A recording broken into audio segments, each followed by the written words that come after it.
पलामू में प्रचार प्रसार का आज अंतिम दिन है और आज अंतिम दिन झामुमो नेत्री कल्पना सोरेन राजद प्रत्याशी ममता भूइया के पक्ष में पलामू पहुंचकर हुंकार भरा है। हम आपको तस्वीर जिस तरह से स्क्रीन पर दिखा रहे हैं कि जो हरिमाटाड़ मैदान है चैनपुर प्रखंड में, वहां कल्पना सोरेन की चुनावी सभा हुई और इंडी गठबंधन के तमाम जो नेता थे वो मौजूद थे।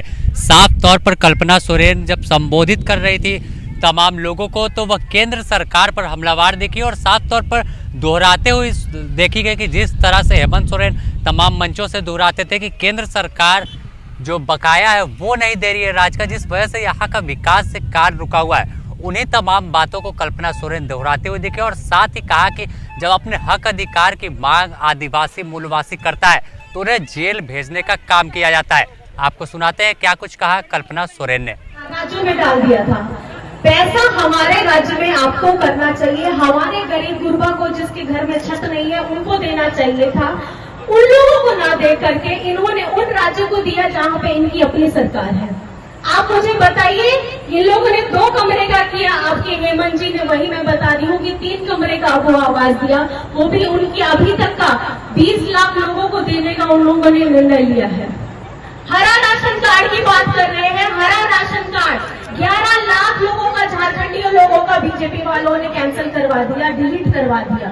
आपके अपने बेटा ने, आपके अपने हेमंत सोरेन जी ने उसको 20 लाख लोगों को हरा राशन कार्ड देने का बात किया। पेंशन की बात अगर मैं बोलूं, पेंशन की उम्र 60 साल से घटा करके 50 साल कर दी, खास करके हमारी महिलाओं के लिए जो 50 साल की उम्र से शुरुआत करती है उन लोगों को पेंशन मिलेगा।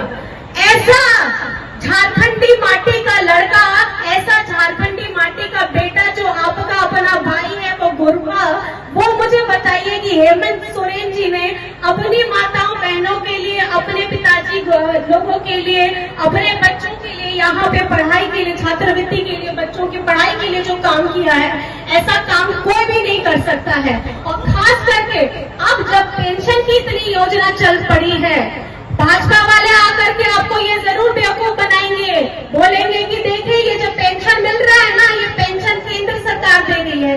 लेकिन झारखंड में मैं आपको बता देना चाहती हूँ, हेमंत सोरेन जी के द्वारा सर्वजन पेंशन दिया जा रहा है और ये लोग अपने से काम करेंगे भी नहीं, अपने से काम करेंगे भी नहीं और दूसरे के कामों को अपना बताएंगे। ये तो वही बात हो गई, मैंने तो अपना घर बनाया नहीं, लेकिन किसी के बना बनाए घर में उसका तख्ती का नाम बदल करके मैं उसमें अपना नाम डालूं।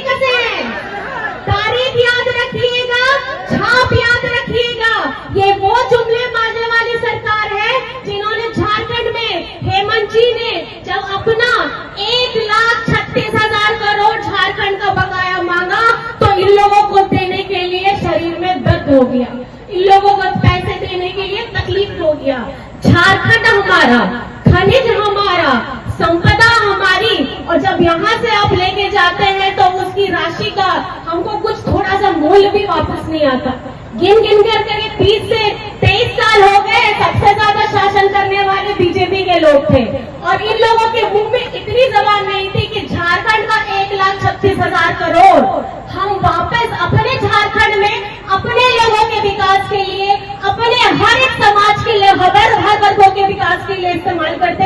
हम स्कूल बनाते, हम हॉस्पिटल बनाते, हम यहाँ के लोगों को रोजगार देते और हमारे जो यहाँ पर बेतकलीफ हो रही है, जल की, पानी की, सिंचाई की, सब लोगों की जितनी तकलीफ है, छोटी छोटी बड़ी बड़ी, उसका समाधान होता। लेकिन इन लोगों को हो गया तकलीफ और जिसके लिए आप लोगों को समझना होगा ये पैसा आपका था, इस पैसे से आपका परिवार बढ़ता, इस पैसे से आपके जितनी आय संपत्ति वो बढ़ती, जिन्होंने छीन लिया केंद्र सरकार ने। 1,36,000 करोड़ मांगते मांगते हेमंत जी को इन लोगों ने जेल का रास्ता दिखा दिया और जेल के अंदर भी कर दिया। अगर वो पैसा आ चुका होता तो मुझे नहीं लगता कि आज हम जिस स्तर पे गुजर रहे हैं। ये लोग बोलता है कि झारखंड बड़ा गरीब राज्य है, हम लोग गरीब नहीं है। इस धरती के नीचे इतने खजाने पड़े हैं कि इन लोगों की गिद्ध नजर है कि वो धरती यहाँ से लोगों को हटाया जाए और इसको खोद करके इसका खजाना लेके चला जाए। और लेकिन इसका एक बकाया भी हम लोगों को, किराया होता है ना, आप लोग अपने वही बात करें राजद प्रत्याशी जो इंडी गठबंधन की प्रत्याशी है ममता भुइयां, उन्होंने साफ तौर पर तमाम लोगों से अपील की कि 13 तारीख को वोट ऐसे प्रत्याशी को दे, ऐसे कैंडिडेट को चुने जो आपके हर सुख दुख में साथ रहता हो। उन्होंने साफ तौर पर जो भाजपा प्रत्याशी बीडी राम तीसरी बार मैदान में, उन पर आरोप लगाया कि वो क्षेत्र में बने नहीं रहते, चुनाव के बाद खोजने से भी सांसद महोदय मिलते रहे हैं। आपको सुनाते हैं क्या कुछ कहा ममता भुइयां ने। बाइट ममता भुइयां। जानते हैं कि हमारे देश की स्थिति किस तरह से दयनीय हो पड़ी है। दयनीय इसलिए क्योंकि जो हमारा देश में, हमारे झारखंड में, हमारे पलामू लोकसभा क्षेत्र में मेन मुद्दा है गरीबी का, सिंचाई का और यहाँ की समस्याओं का, जिसके बारे में कोई बात करने को तैयार नहीं है। आप सभी भली भांति जानते हैं कि पिछले 10 साल से हमारा पलामू लोकसभा क्षेत्र कैसे वीरान परेशान पड़ा हुआ है और हमारे ही चुने हुए सांसद महोदय जी ने आज तक वो पलामू लोकसभा क्षेत्र का विकास क्या करेंगे, आप तो भली भांति जानते हैं। शायद आप सभी ने उनका इस 10 साल में शकल भी नहीं देखा होगा। तो मिल करके अपनी समस्या समझाना, बुझाना, बताना और अपनी समस्या का समाधान कैसे पा सकते हैं। आप सबों से यही विनती है कि इस बार उनका जो 400 पार का नारा लग रहा है और उनका नया नया प्रलोभन हर बार आ जाता है और इस बार भी आएगा, तो इस सभी प्रलोभन को आप नजरअंदाज करते हुए अपना उचित और बहुमूल्य वोट सोच समझ करके दीजिएगा। और यही आग्रह करते हैं कि इस बार मुद्दे की बात पे वोट दीजिएगा।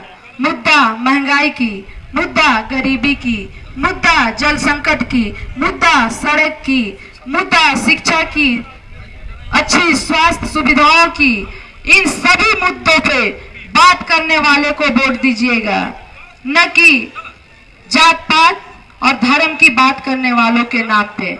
तो साफ है कि जिस तरह से चुनाव के अंतिम दिन कल्पना सोरेन पलामू पहुंचकर हुंकार भरा, अब देखना होगा कि आखिर कल्पना की हुंकार का कितना फायदा इंडी गठबंधन को मिलता है और क्या तमाम जो लोग मौजूद थे ये भीड़ वोट में तब्दील होती है और जो लोग कल्पना सोरेन को सुनने पहुंचे थे इनकी बातों से कितना प्रभावी होते हैं और कितना वोट में तब्दील होता है और आखिर 13 तारीख को क्या कुछ जो है मतदान जब होगा तो आखिर किसे वोट देंगे।